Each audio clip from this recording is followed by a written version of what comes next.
So have you been to Newark Airport lately? It's called Newark Liberty International Airport. You can go almost anywhere from there on United, but now the authorities are saying don't fly into Newark. It's not safe. This is from air traffic control. Not safe. And the delays are staggering. More than an hour coming and going because according to government authorities, there's not enough air traffic control and the structure at Newark is broken down. This is from the FAA. So if you're going out there to go somewhere, it's not good. And 3 runways are closed for rehabilitation. Now, New York is always a problem with travel because we have 16 million people depending on our airports, and that's too many people, and we don't have enough. Anything happens, if it's cloudy, if there's a little wind, then you're going to get hosed. I mean, that's it. Now, here's something interesting. I was brutal on Biden's Transportation Secretary, Pete Buttigieg. I was absolutely brutal on him. He never would have gotten his job had he not been gay. Okay, he was appointed because he was gay. He's the former mayor of South Bend, Indiana, a tiny town, which Notre Dame basically supports. And Buttigieg never did anything in his life to be appointed a cabinet secretary, and he screwed up time after time after time after time. He didn't improve anything. It was just perfect Biden, right? They were all a bunch of clowns. But the delays, airport delays, are worse or were worse in March of this year than in March in 24.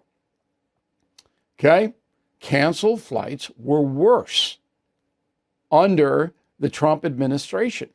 And the new transportation secretary, Sean Duffy, he did a worse job than Buttigieg. Ooh. Delayed flights about the same.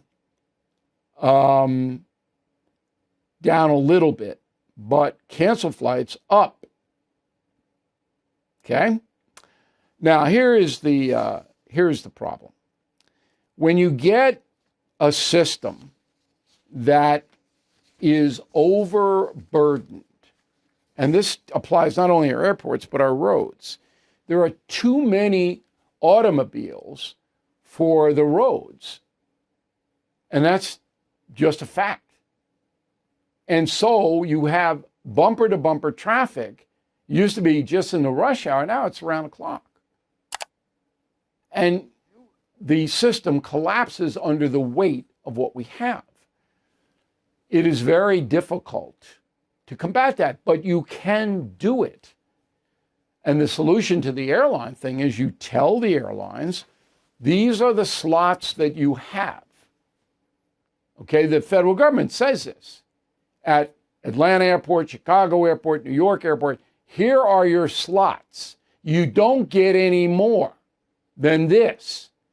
And you make sure that the takeoffs and landing, the slotting, is doable. So at 9 a.m., you can't have 70 airplanes taken off. Maybe you can have 15. And that's what you do, but there's no discipline. Airlines just slot whatever they want.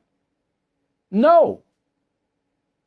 Now, you can't stop people from driving, but, you know, on the roads, what you can do is get the wrecks off quicker.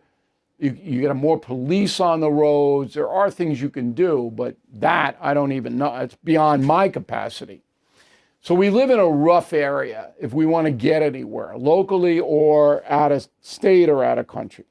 It's very tough. And you get to the airport and you got to wait in the line, the security. I got my real ID. You get that?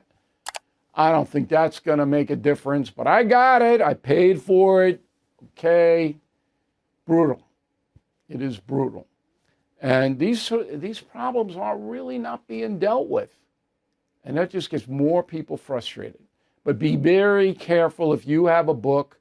If you've booked a flight out of Newark, be very, very careful. Thank you for watching.